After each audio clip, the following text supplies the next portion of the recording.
Welcome back everyone to my Let's Play of the Sword of Hope for the Nintendo Game Boy. Last episode we left off at these three dwarfs. We're going to finish exploring the left vine path.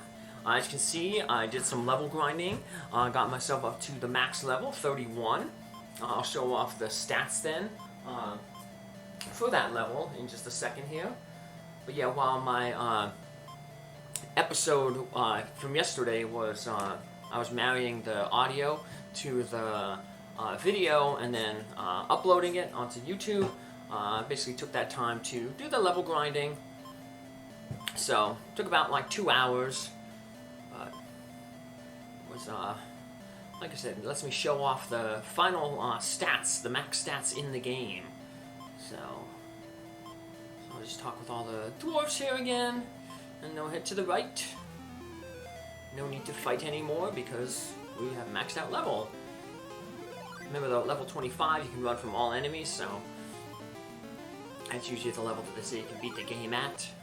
But like I said, I just want to show off this is what your max stats will be. And there's no variation. It's not like you know, Dragon Quest 1 where your name determines some of your stats. It's not like Dragon Quest 3 where stats can be randomized. So yeah, if you get your character to level 31, they'll be the same stats as mine, assuming you have the same equipment, and you should have the Sword of Hope, the Wish. You may not have the Platinum Armor, but if you follow my walkthrough so far, you would see how you got the Platinum Armor. So if you want to go back to where the dwarves are, go to the left. There'll be a ladder, you can climb that, and that'll take you back to the dwarves. So maybe if you want to do some level grinding here, you could do that, and then just go talk with the center dwarf, get kissed, and restore health. Like I said, I did my level grinding in Camu's lair, basically using that D-Mimic chest. Went, fought it, took a screen to the left or to the south, then returned to the screen, fought the D chest again, the D-Mimic chest again, and just kept doing that over and over and over again. Occasionally there was enemies in the way as I moved from room to room, and that gets you a little bit of extra experience, but it was, like I said, didn't take too long. I said about 2 hours. It was tedious, but I had you know, stuff to do in the background. I was watching the RG Love marathon. They were doing the Mega Man 48 Robot Master marathon. Yeah, just fight the Robot Masters. You don't have to go to the Dr. Wily stages. And then Mega Man 1 through 6. Alright, now we're heading up this pathway here. I'm going to end up next screen at the river. I kind of showed this river off on the right path. But now, if we come across the river on the left path, we have some options to cross. So all these options here at first, none of them work. I'll show them all off. But if you look at the surroundings, you'll see you'll find a boat. And that option does work. And also the option to take the ferry also works. I'm going to show off all these little options. So we'll get to see them all. Now the raft, take the raft, that you start rowing, but then the raft falls apart and you end up back in the same place that you started, and you lose some hit points. The ferry, when you board the ferry, you're given two options. You can, they ask if you have a ticket. If you say you have a ticket, they call you a liar and they throw you off. Nothing else happens. You basically get to start over again and try to get on the ferry again. If you do say that you don't have a ticket, they say, oh well, we'll let you ride the ferry anyway, but you're gonna have to do some work while we're crossing the river. And that costs you 40 hit points. So it's quite an exhausting trip, using that 40 health. So you tell them we don't have the ticket, be truthful, and I guess honesty is the best policy in the fact that it gets us across the river, but like I said, at a large amount of our health. Every part of my body aches. It was really hard, didn't he? There you go. So the best way to get across is the boat. It only, you're exhausted because you use the boat, you have to row across, but it only costs you 5 health. Now back to the normal ways that when you, without examining the surroundings, swimming, the bridge, or rocks, all of them don't work and they'll take you back to this area, and you lose different amounts of hit points based on what you do. So here we're going rock to rock. It turns out, I guess we have really bad vision because the rocks are actually alligators. And after we step on one of them, they come hunt us and bite us for 15 hit points. So that's not good. Well, let's try to cross, or we can try to swim, or we can use the bridge. So, what shall we do? Let's take the bridge. The suspension bridge is good. Start across. Uh-oh, it's breaking. And we fall in the river. Of course, there's piranhas and alligators in the river. Well, we already know there's alligators in the river because we tried to jump across them. And if you try to swim across, that's where you discover there's piranhas in the river. Let's try to swim across the river. As you can see, all these negative options that you take, they cause you to lose some health. So just start swimming and tickling at our feet. Well, that's the piranhas. We lose 10 points and we're back here at the river edge again. Back where we started. So the correct way to go is to take the boat. I said you can also do the ferry, but the boat's the best way because we only end up losing 5 health. And there'll be a place we can heal a little bit later. So, alrighty. Let's head on up. And we're going to be near where the ferry shortcut with the fairy lamp opened up for us. So I'll just take that to show it off again. I did show it off in the last episode though. So let me just look around at the stuff, just getting flavor text. So north, remember the fairy shortcut is over to the left and south. We'll just show that off. That takes us to the right vine path. And then we'll head back to this path here. And we'll end up at that door where you can either push or pull. Last time we pulled it. This time we're going to push it. And we get to another path that will end us taking us to the castle that we need to go to.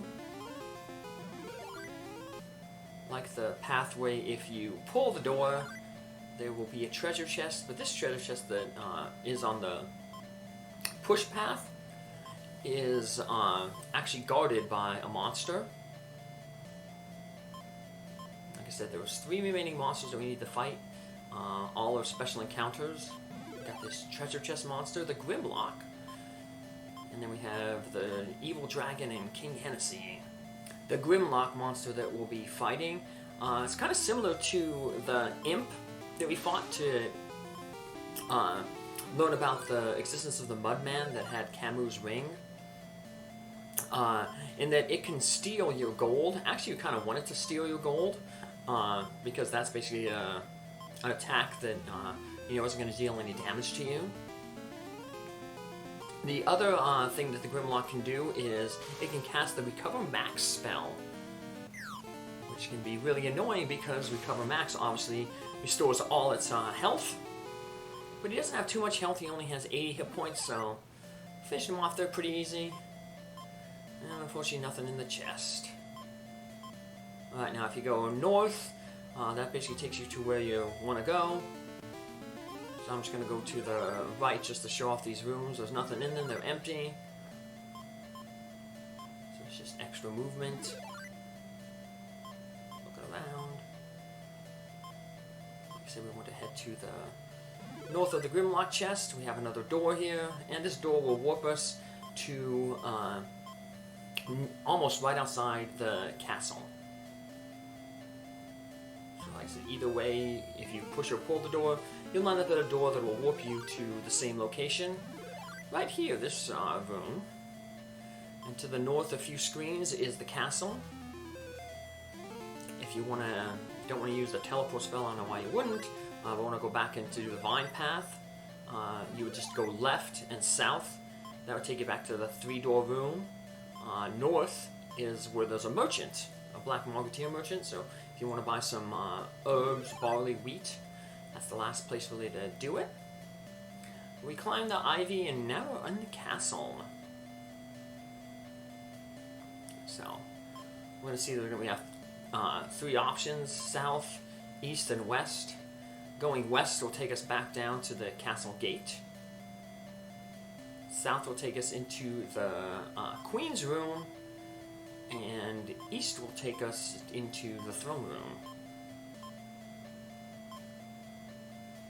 Yeah, you can always, like I said, go west. That just takes you, like I said, to the castle gate again. We'll have to climb the ivy again. Oh, an enemy up here. Let's run away. Yeah, no point in fighting. Your experience maxes the max level is 31, and you get that at 33,035 experience. So you won't get any more experience after that. So I managed to max out my experience on an orc.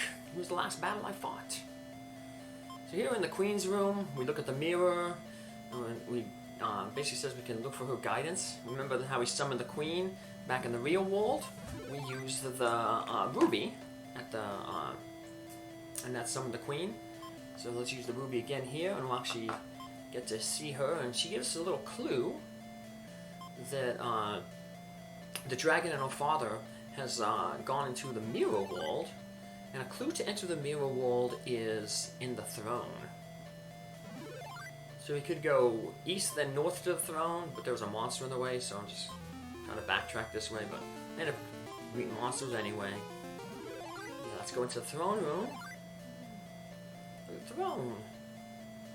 Reminds me of the throne room in Shadowgate. Although in the Shadowgate throne room there's a skeleton sitting on the throne. You have to give it a scepter to open the way forward. And this way, to open the way forward, we have to open the chair, and we end up breaking one of the chair legs, and we find a scroll, and that gives us our last spell, the secret spell. And that is the spell that we're going to use to enter the mirror world. That's what the Queen kind of hinted at. So basically, the mirror world, our clue is a mirror. We gotta find a mirror in here and use that spell in front of that mirror. So if we just look around, you'll eventually find the mirror, a special mirror. You'll find multiple mirrors. I mean, there's the Queen mirror, there's going to be another mirror in another room. But that mirror is over to the right in that cross-shaped room. I'm just going to explore the rest of the castle here. I'll just show things off.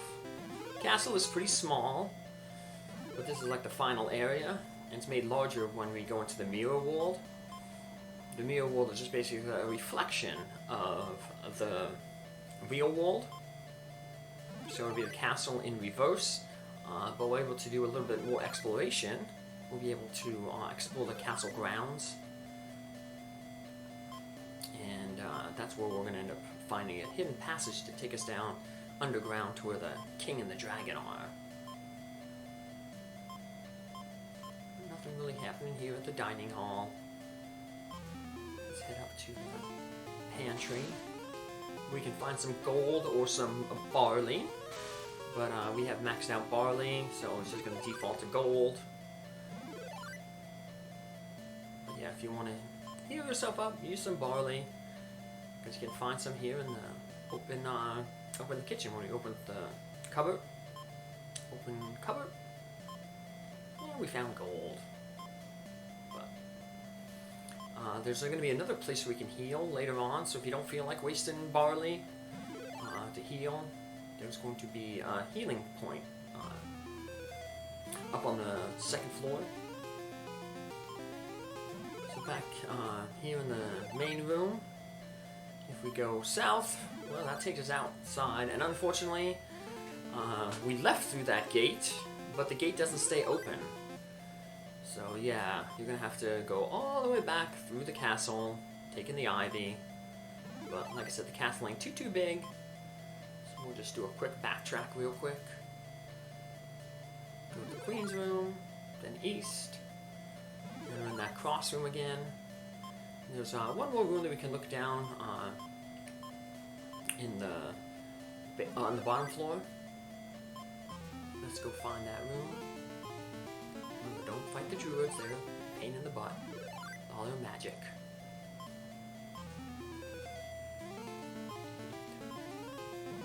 So over to room with the bookcase. Let's look at everything. Many books lined up in it. Look at the chair. Let's look at the book. Books. Oh, there's a piece of paper among the books. Well, let's open that book and see what the paper says. It's a baby sketch, and the birthmark's on the left arm, so that's the sketch of us. Remember, we have the birthmark on our arm. That's going to play an important role later on in the final battle. But this is kind of giving us an idea of what the mirror world's going to be like, because it's going to be reversed around. Alright, let's head on up. Back to that cross-shaped room, and we only have to go to the east now. So let's head over to the east.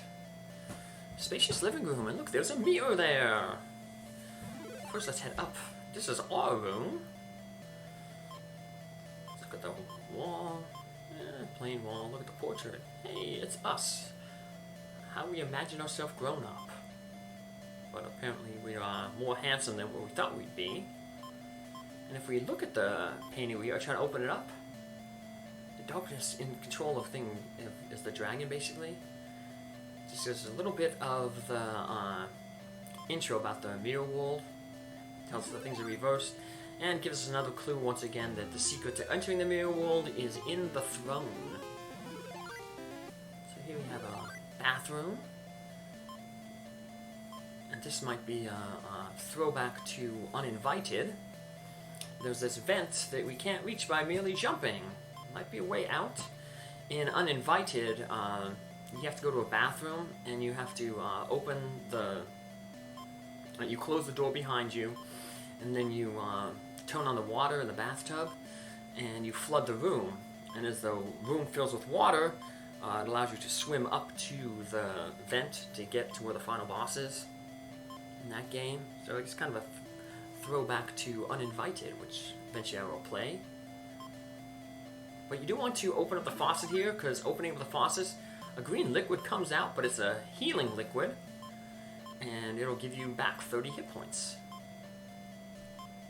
Now when we go to the mirror world, that room, because everything is reversed, when we, instead of having a healing liquid come out of that, we're going to have sulfuric acid come out, and that's going to hurt you. But luckily you can jump back and forth between the mirror world and the real world here by just heading to the left once you get to the mirror world. So yeah, now we have a space open to the east. Head over to the east, we're in the mirror world. And like I said, go west, takes us back to the real world. So I'm going to do a little bit of stuff exploring here in the mirror world. To show off a few things. So here we are in this place. To the south will be the room where the where the liquid is. Look into the bath. Once again, you look at the bathtub to get the faucet to appear. And you open the faucet. That snake came out. Ugh. The snake came out in the other world too, but see if we open the faucet now, it's sulfuric acid, and that hurts you. Well, like I say, we can always just go back to the real world and drink that healing liquid and restore all those hit points. And I will do that, but I'm not going to do it right now. I'll do it off screen, because we got a little bit of more things to take care of here that may cost us some hit points. There's even though the main enemies you need to fight are the king and the dragon, there's still some mimic chests to fight. We will fight one of them in just a little bit. We found a secret in the real world in the throne room. Now, in the mirror world rather than a secret to help us progress. There'll be a D-Mimic to try to impede our progress, but I did so much grinding on D-Mimics, I probably killed more of them than any other enemy in the game. I said it was about, it's like 3,000, then 4,000 to level up. You know, the mimics are, let's say, just roughly, you know, like 40 experience, because they go from like 30 to like 50 some. So, like I said, I must have killed hundreds of these D-Mimics. Let me just finish it off. And there we go. Now we head over to the balcony at the east here. And if we, you don't really want to do anything here, because if you look around and you look at the handrail breaks, and when you look at the surroundings, it said there was like this black gas beneath you. Yeah, the handrail breaks, and the black gas is a warp zone. And we'll warp back to the beginning of the castle at those vines. So I'm just gonna off-screen coming back here again. And here I am, back here. You have the Queen's room again. But unlike in the real world, where you can use the ruby to summon your mother, your queen, for some advice, using the ruby here, nothing happens. And let's head over to the cross-shaped room. And that's where we leave off, so I will explore the rest of the castle and finish the game in the next episode. Bye!